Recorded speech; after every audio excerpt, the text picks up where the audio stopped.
За сайн байцгаана уу. Тэгээд энэ бичлэгийг үзэж байгаа өдрийн мэндийг та бүхэндээ хүргье. За тэгээд бүдрээ хамтаа магтаал хүндэтгэлийн талаар хамтаа ярилцгаая, бас суралцгаая. За тэгэхээр хамгийн ихэнд магтаал гэж юу вэ гэдэг талаар хамтдаа ярилцгаая. Магтаал гэдэг нь хөгжим техник, хөгжим дууралт юм уу те, эсвэл нэг юм хэсэг бүлэг хүмүүсийн, чадварлаг хүмүүсийн дуулдаг, хөгжимддэг тийм ойлголт бол биш гэсэн үг. Мэдээж бид нэр магтаалын дуу те, хөгжим дуу те, энэ зүйлээр бид нэр бурханд магтаал хүндэтгэлийг өргөдөг.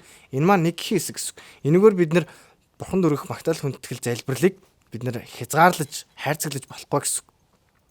Тэгэхээр хамгийн ихний ойлголт юу гэхээр магтаал гэдэг маань өөрөө залбирал дээр суурилдаг гэсэн. Тэгэхээр та заавал дуулдаг байх ёстой, заавал хөгжимддэг байх ёстой гэсэн ойлголт байхгүй гэсэн. Та хаанч байж болно, байгаа газараа бурханд залбирж байна гэдэг, энэ бол бурханд магтаалыг өргөж байна гэсэн ойлголт байгаа гэсэн.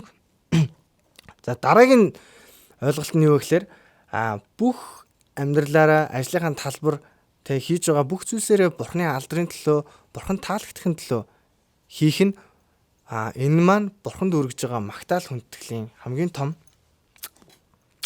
нэг хэлбэр байгаа гэсэн үг. Тэгэхээр 1-р Коринт 10:31-ийг хамтдаа харцгаая. Тиймээс та нар эдсэн ч уусан ч юу ч хийсэн бурхны алдрын төлөө бүхнийг хий гэж байгаа гэсэн үг. Тэгэхээр та ажиллаж байгаа бол тийм ажлынхаа талбар дээр хамгийн сайнаар бурхны алдрын төлөө хийх нь энэ бурханд алдар магтаалыг өргөж байгаа магтаал гэсэн үг. Сурж байгаа, суралцж байгаа талбартаа хамгийн сайнаар бурханд таалагдахын төлөө энийг хийх нь бурханд өргөж байгаа магтаал хүндэтгэлээ гэсэн үг. Тэнд заавал олон хүний хажууд дуулах албагүй, тэг хөгжим тоглох ёстой гэсэн ойлголт биш ээ гэсэн үг. Бид нар зүгээр л үйлсээрээ тэнд хамгийн сайнаараа бурхны алдрын төлөө хийх нь энэ маань магтаал хүндэтгэл байх нэ. За хоёр дахь нь юу вэ гэхээр магтаал хүндэтгэл маань өөрөө шийдвэр, сонголт бас мэдрэмжэн дээр суурилдаг гэсэн.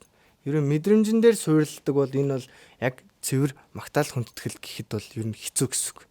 Тэгэхээр бурхныг магтана гэдэг маань таны юу мэдэрч байгаагаас үл хамааран бурханд өргөгддөг тэр магтаал хүндэтгэлийн дахил өргөлөө гэсэн үг.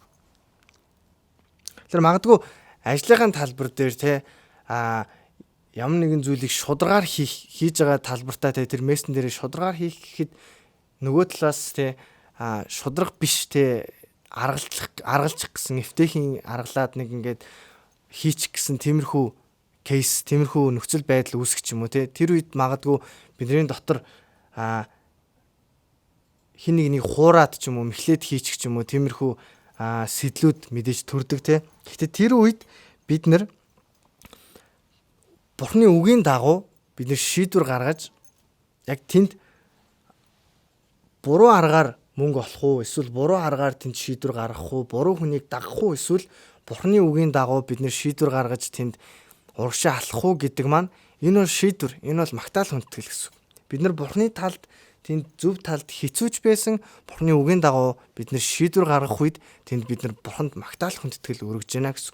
Ажлынхаа талбар дээр, хичээл сургуулийн талбар дээр, харилцааны талбар дээр хин нэг хайрлах шийдвэрийг гаргах үед бид нар бурханд магтаалыг өргөж байна гэсэн үг байгаа. За 3 дугаарт бурхныг яагаад бид магтах ёстой вэ? Дуулал 100 дугаар бүлгийн 3 дугаар ишлэлдэр хэлэхдээ эзэн өөрөө бол бурхан гэдгийг мэдтүгэ. Биднийг бүтээсэн энэ тэр бөгөөд бид өөрсдөө бос юм. Бид түүний ард түмэн, түүний бэлчээрийн хонин сүрэг. Тэгэхээр бид нэр эндээс юу харж болох вэ гэхээр бурхан намайг бүтээсэн, бурхан таныг бүтээсэн. Хин нэгэн бүтээгээгүй. Биднэрт бурхан амиа амьсгалыг өгсөн тийм ээ. Биднэрт бас эрүүл бие харах нүд, биднэрт гайхалтай бас эргэн тойрон гоо үзэсгэлэнтэй байгаль орчлон хорвоо маш гайхалтай зүйлсийг бурхан бидний амьдралд бүтээсэн байгаа гэсэн. Тэгэхээр энийг харахтаа бид нэр бурханд магтаал өргөдөгөө гэсэн. Мөн дараагийн зүйл нь бурханд магтаал өргөх шалтгаан маань юу гэхээр бурхан өөрөө бурханы хайр өөрөө хизээч өөрчлөгддөггүй, хувирдаггүй, биднэрт хандсан, мөн танд хандсан бурханы хайр хизээч өөрчлөгддөггүй гэсэн. Бид нэр ямар байхаас үл хамааран бурхан үргэлж хайрладаг, үргэлж дэмждэг, бидний тал зогсдог гэсэн. Тэгээ бурхан өөрөө итгэмжтэй, бурхан амлалтандаа үргэлж хүрдэг, гайхамшигтай бурхан. Тэгээ тэр бидний найз, тэр бидний сүнслэг аав, тэр бидний гайхалтай хамтрагч байдаг гэсэн. Тэгэхээр бид нэр Бурханд магтаал хүндэтгэл өргөх шалтгаан маань энэ байна гэсэн.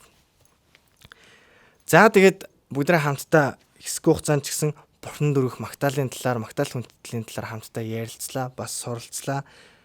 Тэгээ бүгдээ хамтдаа Бурханыг бүх амьдралаараа магтсан, амьдралынхаа талбаруудаараа Бурханыг магтаж алдаршуулсан тэм нэгэн Бурханы магтагчд байцгаая. За тэгээ баяртай.